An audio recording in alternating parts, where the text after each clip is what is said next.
Hello.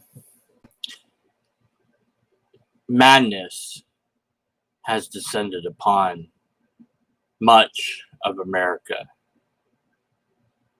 I'm seeing people that I know are reasonable ask, what is wrong with the country? This person deserved to be heard. Injustice abounds. People are angry, scared, frustrated. Another friend said that places that they used to live are being burned, or grew up around, are being burned down. Madness has spread. I wrote a blog entry about how this mirrored the Rodney King riots. Of course, it's more widespread. And what we didn't learn then, and what apparently we're not going to learn now, is that making things worse doesn't make them better.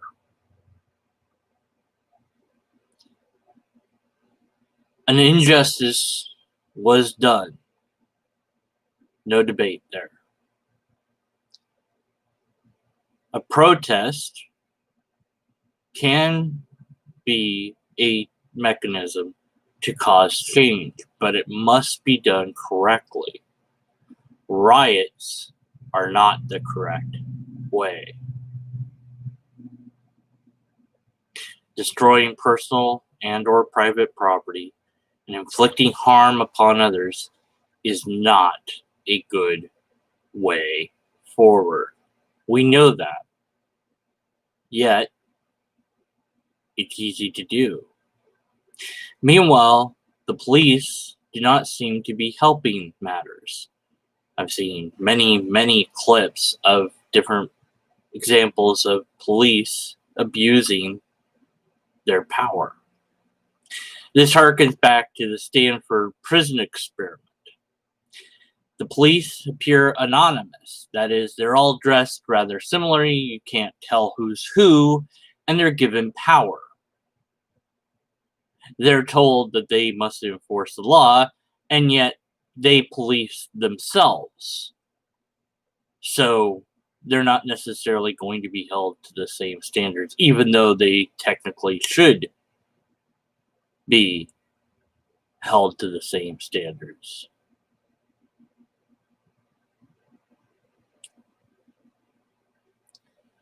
A lot of things have gotten us to this place that we're at. People were angry at the president, they hate them. People were irritated at this, that, or the other. Different media outlets certainly didn't help anything. We're being told again about black versus white. I don't know that this boils down so easily to racism being a thing, but yes, racism is a problem. But I don't think it's the thing that is necessarily driving this, but it's one of many contributing factors, perhaps. Although it's hard to know. You're getting inundated with this, that, and the other thing, and then C-19 hits, everybody's told to stay in place, and people are bristling under that. They're not happy about that, and they want to get out already, and they want to do things, and then all of a sudden this one poor person gets killed. Why? No reason, no anything, just an injustice happened, and that's it. That's the straw. And now people are going mad, if you will. They're mad, certainly. They're angry, and justifiably so. But it needs to be focused. It needs to be directed at the right institutions, not at innocence. An individual might very well be somebody you can reason with and be friends with, but a group of people can become a mob. When suddenly we're finding ourselves swept up by emotions and the groupthink mentality, we too will become part of that mob. And we'll find ourselves fighting alongside those that are fighting. Not knowing what we are fighting for or even why we're fighting. But we're not actually fighting any particular thing. We're just rampaging. Because things went so wrong that we don't know what to do to fix it. In the Rodney King riots, although it's called the LA riots, because there was other things that were going on, not just the Rodney King issue, but in those times, there were a number of heroes who bravely saved others from harm, protected them, rescued them. And I think we need more heroes today. The violence that happened back then was about police brutality and that the police were being too aggressive. I don't know that race was necessarily brought into it, although I do think that might have been in the background. I don't know that adding race to it now changes much of anything. But regardless of that, we've all had it. We're all fed up and tired and irritated, and we have it pretty good, everything else considered. We have nice places to be and clean water and food, although those things have been kind of running out or low because of C-19, so that's raising tensions, and then this happens, and now we've got lots of people all grouping together, some with masks, some without them, marching in protest against this injustice. So the nice little flat curve that was going on is gonna spike. But the people that are protesting have something larger than an invisible virus that they're irritated at. Injustice. And why are police brutalizing others? There's a clip of them pushing down an old man. Why? Well, again, the Stanford prison experiment can explain some of the why. A person given power and who is anonymous will eventually abuse that power. Just something about the combination of things that makes it break someone. So, different sorts of training and different sorts of things need to happen within the police department. They are human after all, and so of course they're going to be susceptible to the problems that all humans face.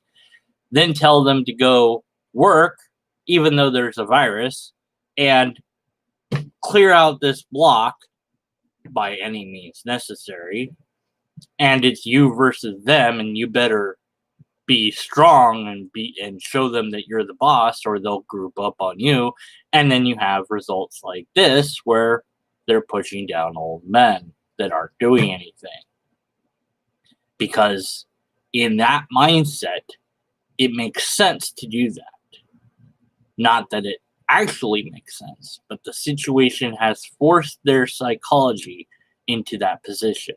And anyone else would do the same if they were in their shoes. So, how do we avoid that? We don't put the police in that position. If they get to know the community and work with them, there's many ways to outreach before things get to this point. Simply put, we're putting way too much pressure on way too many people in way too many ways. And all the different things that are out there combined have reached a boiling point. And now we're seeing it boil over. In a time like this, we need more than ever to appeal to reason and rationality.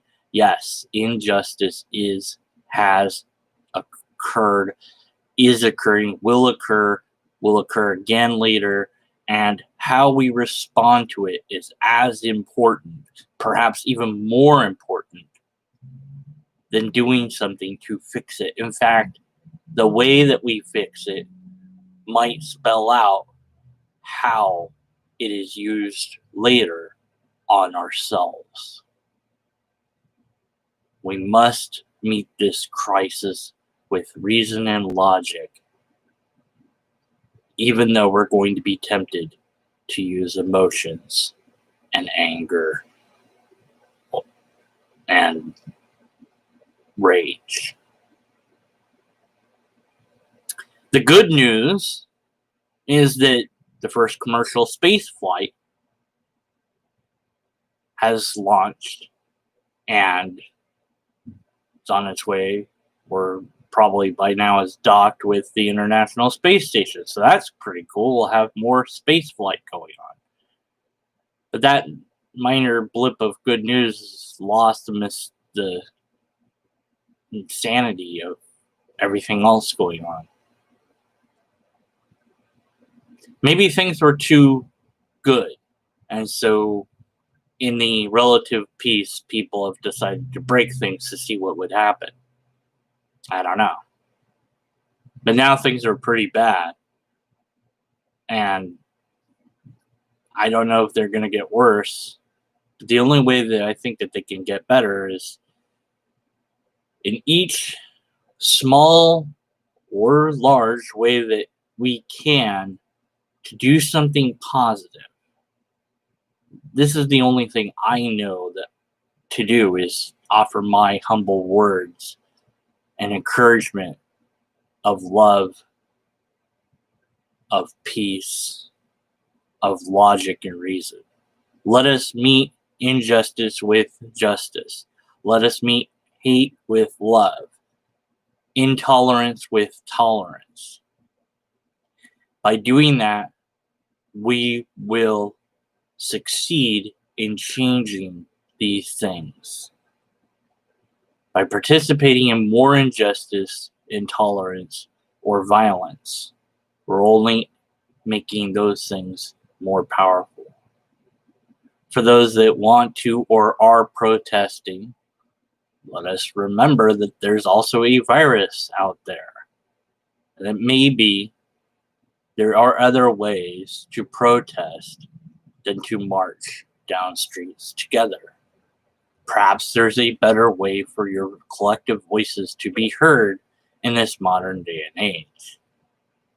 Maybe there's a better way that we can go about changing the system. It's not easy, but nothing is.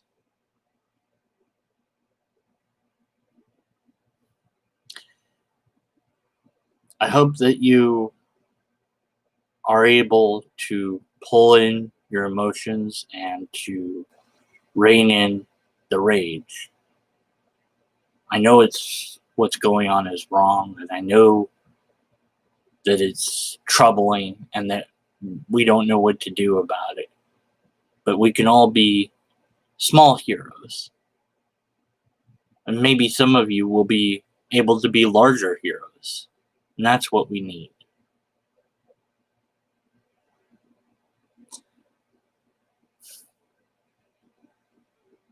With all my utmost respect and love, let us use logic to propel us forward. Thank you.